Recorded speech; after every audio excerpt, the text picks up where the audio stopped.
굿모닝 365 통바이블 시간입니다. 일전에 하나님께서 에스겔 선지자를 환상 중에 제약이 가득한 예루살렘 성전으로 데려가셨습니다. 이번에도 에스겔 선지자를 예루살렘으로 데려갔습니다. 근데 이번 환상 가운데 보이는 예루살렘 성전은 황무한 현실의 모습이 아니라 화려하게 재건될 미래의 예루살렘 성전입니다. 이스라엘 역사를 살펴볼 때 성전은 하나님의 임재의 상징이었고 이스라엘 백성들의 삶과 신앙은 항상 성전을 중심으로 유지되어 왔습니다. 그런데 그 성전이 바벨론 제국의 느부갓네살 왕에 의해서 처참히 무너진 것입니다. 하지만 하나님께서는 성전을 새롭게 재건할 계획을 가지고 계셨습니다. 이 일을 위해 하나님께서는 에스겔에게 천사를 통해 성전의 정확한 수치를 측량하시며 구석구석까지 매우 자세하게 보여주십니다. 건물의 길이와 넓이 또 벽의 두께까지 정확하게 알려주십니다. 성전에 대한 자세한 측량과 묘사는 성전 중심의 신앙 공동체를 기대하는 남유다 백성들에게는 큰 소망이 되었을 것입니다. 이제 새롭게 재건될 성전과 그 성전을 중심으로 하나님을 섬길 남유다 백성들에게 하나님의 영광이 재현될 것입니다. 에스겔 선지자는 바벨론 포로로 절망 가운데 빠져있는 남유다 백성들에게 자신이 환상 중에 본 성전을 이야기하면서 회복과 구원의 소망을 외칩니다. 자, 그러면 에스겔의 성전 조감도 말씀이 기록된 에스겔 40장에서 41장까지 읽겠습니다.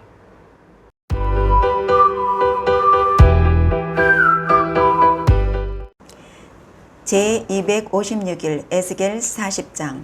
우리가 사로잡힌 지 25째 해 성에 함락된 후 14째 해 첫째 달 10째 날에 곧 그날에 여호와의 권능이 내게 임하여 나를 데리고 이스라엘 땅으로 가시되 하나님의 이상 중에 나를 데리고 이스라엘 땅에 이르러 나를 매우 높은 산 위에 내려 놓으시는데 거기에서 나무로 향하여 성읍 형상 같은 것이 있더라. 나를 들이시고 거기에 이르시니 모양이 녹같이 빛난 사람 하나가 손에 삼줄과 측량하는 장대를 가지고 문에 서 있더니 그 사람이 내게 이르되 인자야 내가 내게 보이는 그것을 눈으로 보고 귀로 들으며 내 마음으로 생각할지어다. 내가 이것을 내게 보이려고 이리로 데리고 왔나니 너는 본 것을 다 이스라엘 족속에게 전할지어다 하더라.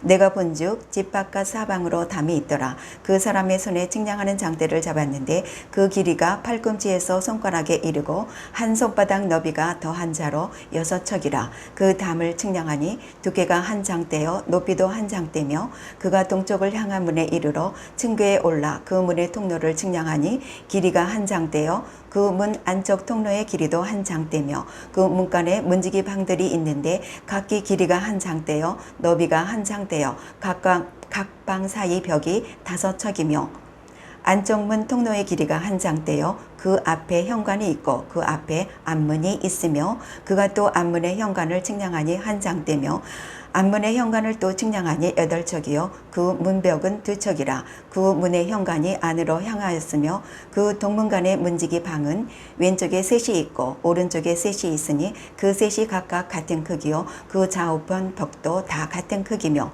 또 그 문 통로를 측량하니 너비가 10척이요 길이가 13척이며 방 앞에 칸막이 벽이 있는데 이쪽 칸막이 벽도 한 척이요 저쪽 칸막이 벽도 한 척이며 그 방은 이쪽도 6척이요 저쪽도 6척이며 그가 문간을 측량하니 이 방 지붕가에서 저 방 지붕가까지 너비가 25척인데 방문은 서로 반대되었으며 그가 또 현관을 측량하니 너비가 20척이요 현관 사방에 뜰이 있으며 바깥 문 통로에서부터 앞문 현관 앞까지 신척이며 문지기 방에서 각각 닫힌 창이 있고 문 앞 좌우편에 있는 벽 사이에도 창이 있고 그 현관도 그러하고 그 창은 안 좌우편에 벼려 있으며 강문 벽 위에는 종려나무를 새겼더라. 그가 나를 데리고 바깥뜰에 들어가니 뜰 3면에 박석 깔린 땅이 있고 그 박석 깔린 땅 위에 여러 방이 있는데 모두 30이며 그 박석 깔린 땅의 위치는 각 문간의 좌우편인데 그 너비가 문간 길이와 같으니 이는 아래 박석 땅이며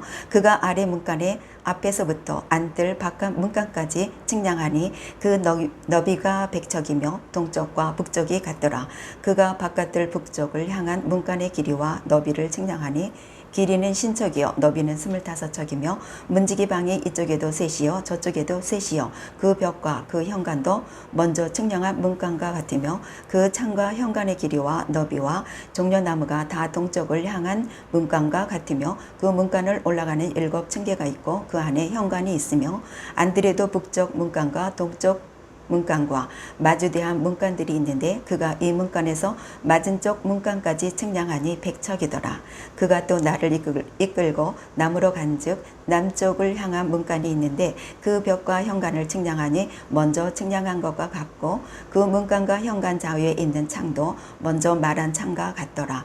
그 문간의 길이는 신척이요 너비는 25척이며 또 그리로 올라가는 7층계가 있고 그 안에 현관이 있으며 또 이쪽 저쪽 문벽 위에 종려나무를 새겼으며 안뜰에도 남쪽을 향한 문간이 있는데 그가 남쪽을 향한 그 문간에서 맞은쪽 문간까지 측량하니 100척이더라. 그가 나를 데리고 그 남문을 통하여 안뜰에 들어가서 그 남문의 너비를 측량하니 크기는 길이가 신척이요 너비가 25척이며 그 문지기 방과 벽과 현관도 먼저 측량한 것과 같고 그 문간과 그 현관 좌우에도 창이 있으며 그 사방 현관의 길이는 25척이요 너비는 5척이며 현관이 바깥들로 향하였고 그 문벽 위에도 종려나무를 새겼으며 그 문간으로 올라가는 8층계가 있더라. 그가 나를 데리고 안뜰 동쪽으로 가서 그 문간을 측량하니 크기는 길이가 신척이요 너비가 25척이며 그 문지기 방과 벽과 현관이 먼저 측량한 것과 같고 그 문간과 그 현관 좌우편에도 창이 있으며 그 현관이 바깥들로 향하였고 그 이쪽 저쪽 문벽 위에도 종려나무를 새겼으며 그 문간으로 올라가는 8층계가 있더라.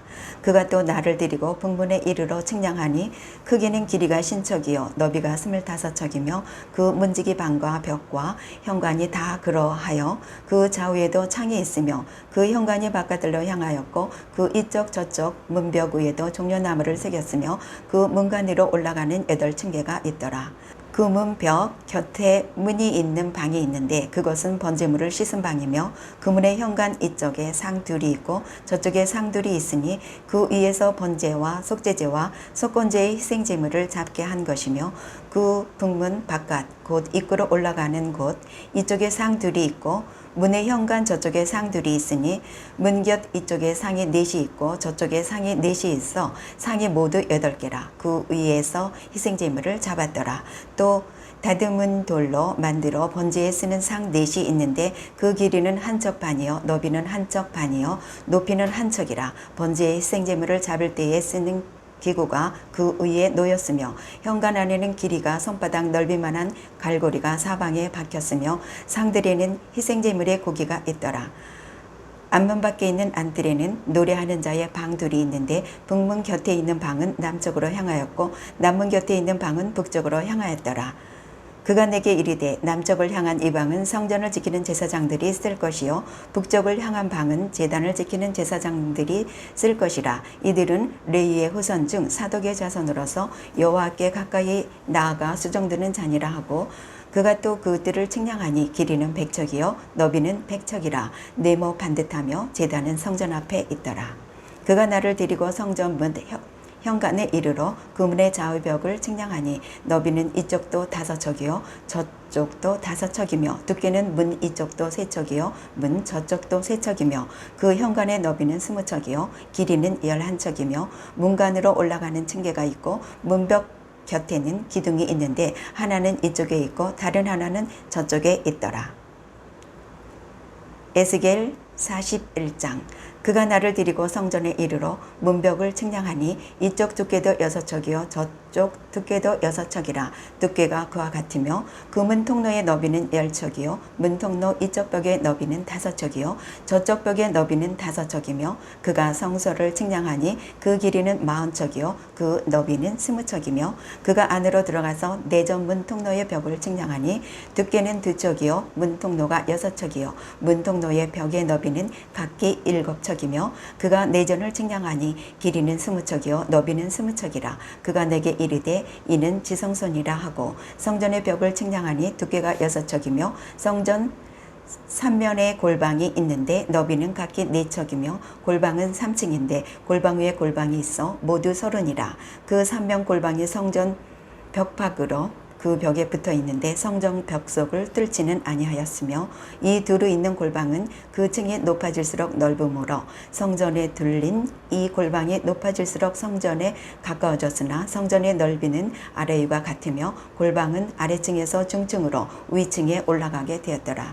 내가 보니 성전 3면의 지대 곧 모든 골방 및 지대의 높이는 한 장대 곧 큰 자로 6척인데 성전에 붙어있는 그 골방 바깥볕 두께는 5척이요 그 외에 빈터가 남았으며 성전 골방 3면의 너비가 20척 되는 뜰이 둘려 있으며 그 골방문은 다 빈터로 향하였는데 한 문은 북쪽으로 향하였고 한 문은 남쪽으로 향하였으며 그 들려있는 빈터의 너비는 5척이더라. 서쪽 뜰 위에 건물이 있는데 너비는 1인척이요 길이는 90척이며 그 사방 벽의 두께는 5척이더라. 그가 성전을 측량하니 길이는 100척이요 또 서쪽 뜰과 그 건물과 그 벽을 합하여 길이는 100척이요 성전 앞면의 너비는 100척이요 그 앞 동쪽을 향한 뜰의 너비도 그러하며 그가 뒷뜰 넘어 있는 건물을 측량하니 그 좌우편 해랑까지 100척이더라. 내정과 외정과 그 뜰의 현관과 문 통로벽과 닫힌 창과 3면에 들려있는 회랑은 문 통로 안쪽에서부터 땅에서 창까지 널판자로 가렸고 창은 이미 닫혔더라. 문 통로 위와 내정과 예전의 사방 벽도 다 그러하니 곧 측량한 크기대로며 널판자에는 그룹들과 종려나무를 새겼으며 두 그룹 사이에 종려나무 한 그루가 있으며 각 그룹에 두 얼굴이 있으니 하나는 사람의 얼굴이라. 이쪽 종려나무를 향하였고 하나는 어린 사자의 얼굴이라. 저쪽 종려나무를 향하였으며 온 성전 사방이 다 그러하여 땅에서부터 문 통로 위에까지 그룹들과 종려나무들을 새겼으니 성전 벽이 다 그러하더라. 외전 문설주는 네모졌고 내전 전면에 있는 양식은 이러하니 곧 나무제단의 높이는 3척이요 길이는 2척이며 그 모퉁이와 옆과 면을 다 나무로 만들었더라.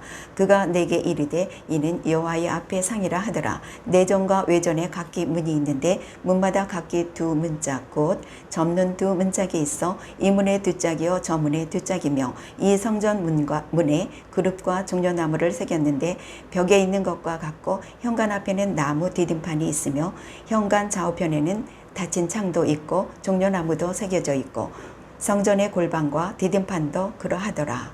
아멘.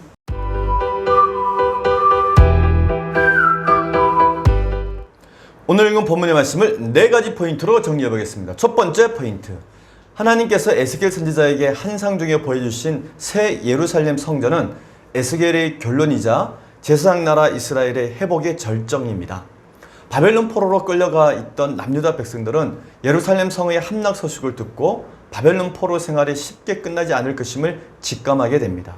다행히 그들은 그때부터 본격적으로 에스겔 선지자를 통해서 말씀해 주셨던 또 예레미야의 편지의 내용이었던 바벨론 포로 70년의 4가지 의미, 징계, 교육, 안식, 바벨론 제국의 수명 70년이라는 것을 그들은 교육받기 시작합니다. 그들은 바벨론 포로 생활 70년이라는 것을 알게 되고 또 그때부터 다른 여러 나라에서 끌려온 포로들과는 달리 정말 능동적인 생활을 하게 됩니다. 바벨론으로 끌려온 여러 나라의 많은 포로들이 그들의 정체성을 잊고 노예로 전락해 갈 때 남유다 백성들은 달랐습니다. 남유다 출신 포로들은 바벨론에서 오히려 유대인이라 불리면서 다른 민족에 비해 월등한 민족으로 거듭나기 시작합니다. 그들은 예레미야 선지자의 명령대로 바벨론에서 집을 짓고 텃밭을 만들었으며 결혼하여 자녀들을 낳았고 바벨론이 70년 동안 평안하기를 기도하며 살았습니다. 그런데 이들이 바벨론에 살면서 차츰 느끼게 되는 무거운 짐이 하나 있었습니다. 그들은 바벨론 포로 생활 70년이라는 것도 알고 있었고 또 70년이 다 차면 예루살렘으로 다시 돌아갈 수 있다는 것도 알고 있었습니다. 그럼에도 불구하고 지금에 느끼는 가장 큰 고통은 바로 그들 예루살렘 성전이 불타서 없어졌다는 것과 그들이 다시는 하나님의 이름을 두려고 택하신 곳 예루살렘 성전에 갈 수 없다는 것, 그것이 이들에게는 큰 고통이었습니다. 사실 그들이 예루살렘에 살 때 제사장 나라 절기인 안식일, 안식년, 희년을 잘 지키지 않았습니다. 6월절, 7절, 초막절에도 하나님의 이름을 두르고 택하신 예루살렘 성전에 잘 가지도 않았습니다. 그래서 그들이 지금 이렇게 바벨론의 포로로 끌려와 있는 것이고 잘 가지 않고 지키지 않았기 때문에 지금 징계를 받고 있는 것입니다. 근데 오히려 지금 그들은 성전이 다 불타고 없어진 이 시점에 그들은 바벨론 포로 생활을 하면서 성전을 그리워하고 있습니다. 안식일, 안식년, 희년을 지키고 싶지만 지킬 수가 없습니다. 그들은 날마다 강제 노역에 동원됐기 때문입니다. 포로가 된 남유다 백성들이 강제 노역에 시달리면서 이제야 제사장 나라 절규와 명절이 하나님께서 주신 선물이었다는 사실을 깨닫게 됩니다. 그리고 성전에 가서 하나님께 제사를 드리고 하나님께 죄를 용서받으며 사는 삶이 얼마나 복된 삶이었는지도 깨닫게 됩니다. 일주일을 꼬박 쉬지 않고 일하고 또 그렇게 다음 주일도 쉬지 않고 일하다 보니까 6일간 성실히 일하고 제7일에 안식일을 지켰던 그때가 사무치게 그리워진 것입니다. 예루살렘에 있을 때에는 원하면 언제든지 갈 수 있었던 성전이었는데 이제는 가고 싶어도 갈 수 없고 만약 간다 할지라도 그곳에는 성전이 없습니다. 이미 불타 없어져 버렸습니다.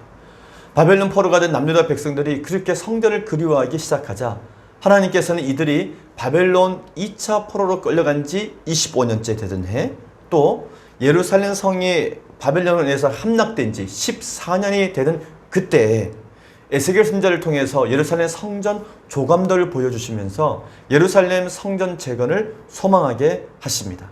예레미야를 통한 바벨론 포로 70년의 4가지 의미 중 징계 70년은 그들이 그동안 저지른 죄에 대한 징계였습니다.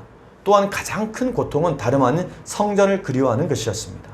따라서 하나님께서 보여주신 예루살렘 성전의 조감도는 바벨론 포로 남유다 백성들에게는 최고의 위로와 회복의 메시지가 되었을 것입니다. 두 번째 포인트.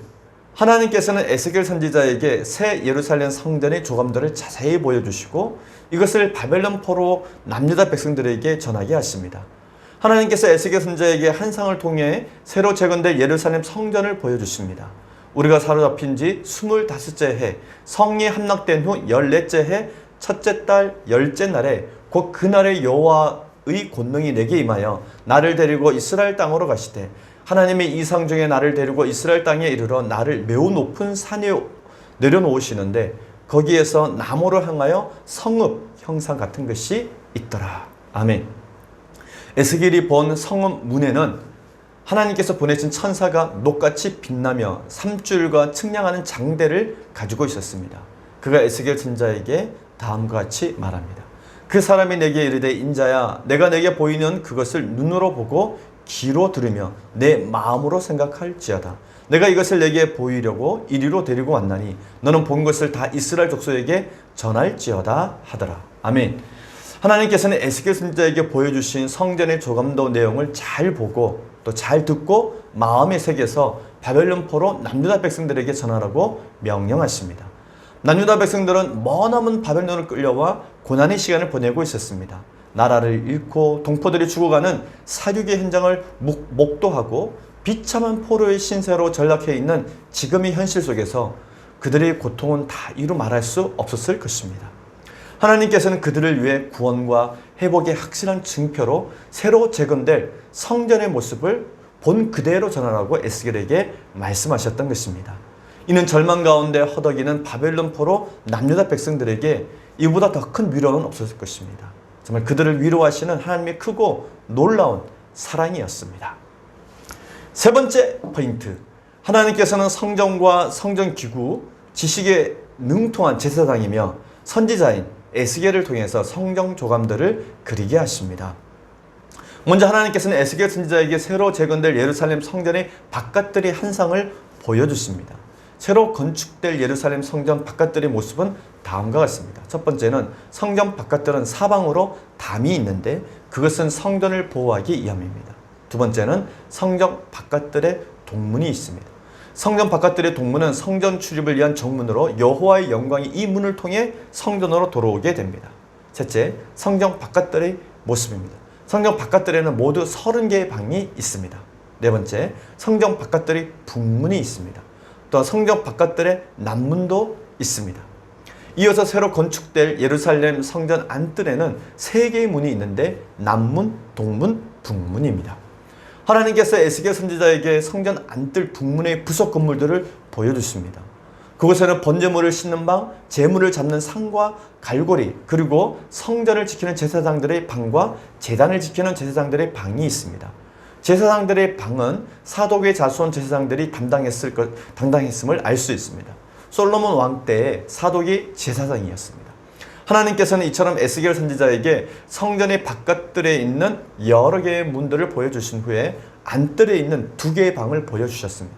그 방은 다름 아닌 제사장들을 위한 두 개의 방이었습니다. 하나는 성전을 지키는 제사장들을 위한 것이었습니다. 하나님께서는 하나님과 백성들 사이에서 중보자의 역할을 감당해야 하는 제사장들이 소중한 사명을 잘 감당할 수 있도록 제도적인 장치를 마련하셨던 것입니다. 이것은 넓게 보면 제사장들을 통해 백성들을 언제든지 만나 주시겠다는 하나님의 열망입니다. 그래서 백성들을 위해 제사장들에게 일정한 특권을 부여해 주신 것입니다. 이어서 하나님께서는 에스겔 선지자에게 성전 문 현관을 보여주십니다.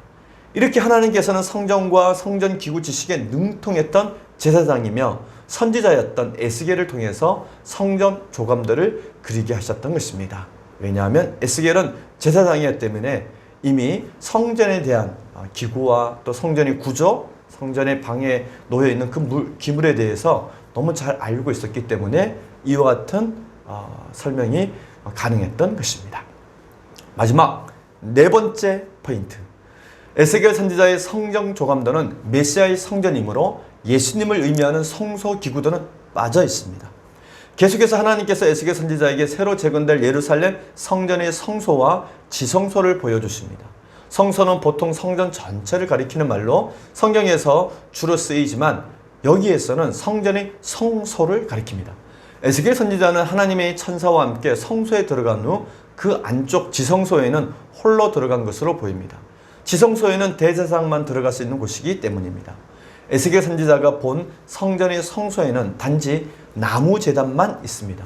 하나님께서 이 단을 여호와 앞에 상이라 부르시는 것을 볼 때 진설병 상과 분향단으로 사용한 것으로 보입니다.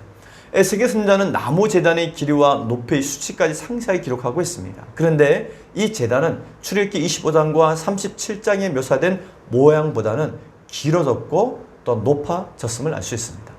여기서 하나님께서 에스겔 선지자에게 보여주신 성경 조감단은 메시아 나라의 성전이므로 예수님을 의미하는 기구들은 다 빠져 있습니다. 에스겔의 성경 조감도에 빠져 있던 성전의 기구들은 다음과 같습니다. 첫 번째, 휘장이 빠져 있습니다. 왜냐하면 예수님의 십자가 사건으로 휘장이 찢어질 것이기 때문입니다.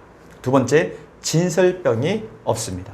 예수님께서 생명의 떡이시기 때문입니다. 세 번째, 등잔대도 없습니다. 예수님께서 생명의 빛이시기 때문입니다. 마지막 네 번째, 언약궤도 없습니다. 예수님께서 언약을 완전하게 하셨기 때문입니다. 에스겔 선지자는 하나님의 천사와 함께 성전의 성소와 지성소를 측량합니다. 그 두께와 너비의 크기를 측량할 때마다 그 규모와 웅장함 때문에 입이 딱 벌어집니다. 얼마 전 하나님과 이스라엘 백성들이 만남의 통로였던 예루살렘 성전 건물이 바벨론에 의해서 무참히 무너졌습니다. 그러나 이제부터 제사장 나라 이스라엘과 만나고 싶어 하시는 하나님의 마음을 담은 새 성전은 어떤 공격이나 침략에도 무너지지 않습니다. 새롭게 재건될 성전의 면면을 통해 바벨론 포로로 끌려갔던 남유다 백성들은 그들을 다시 회복하고자 하시는 하나님의 놀라운 계획을 깨닫게 될 것입니다. 성소와 지성소가 의미하는 것은 이스라엘 백성들의 죄를 대속물로 통해서 용서하시겠다는 하나님의 사랑의 표현입니다.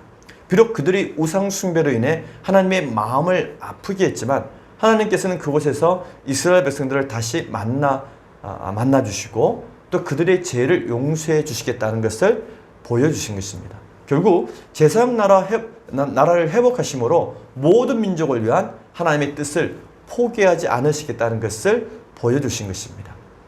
또 에스겔 선지자가 기록한 성전 조감도는 이후 바벨론에서 예루살렘을 귀환하는 남유다 백성들이 이제 성전을 재건할 때 정말 중요한 설계도로 문서로 사용되게 됩니다. 오늘 우리는 에스겔 40장에서 41장까지 읽었습니다. 에스겔 선지자의 가문은 선조 때부터 제사장 집안이었습니다. 그랬던 그에게 누구보다 제사장에 대한 규례와 전통, 그리고 성전과 성전 기구들에 대한 지식에 능통했습니다. 에스겔 선지자는 어렸을 때부터 뼛속 깊은 곳까지 스며들도록 제사장 나라 제도에 대해서 교육을 받았던 내용들입니다. 그런데 그 내용들을 바벨론 포로가 된 이후 무용지물이 되어 버렸을 때 얼마나 그 마음이 상심이 컸을 것입니까? 이것은 에스겔뿐만 아니라 남유다 백성 모두가 상심이 컸을 것입니다. 아마도 하나님의 전에 나아가서 거룩한 제사를 드리는 장면이 에스겔 선지자의 꿈에 나타났을 것입니다. 이런 에스겔 선지자에게 하나님께서 새로 재건될 예루살렘 성전에 대한 환상을 주신 것입니다. 에스겔 선지자만큼 이러한 환상을 정확하게 이해할 수 있는 사람은 없습니다. 에스겔 선지자의 지치지 않는 관심과 또 그가 가지고 있는 제사장 가문의 배경을 통해서 하나님께서는 그를 이처럼 귀하게 쓰고 계신 것입니다. 그리고 이후에 1차 바벨론 포로 귀한 세대를 통하여서 스룹바벨을 중심으로 예루살렘 성전이 재건되게 됩니다. 푸른 마르고 꽃은 시드나 하나님의 말씀은 영원합니다. 오늘 하루도 승리하는 하루가 되시기를 바랍니다. 화이팅!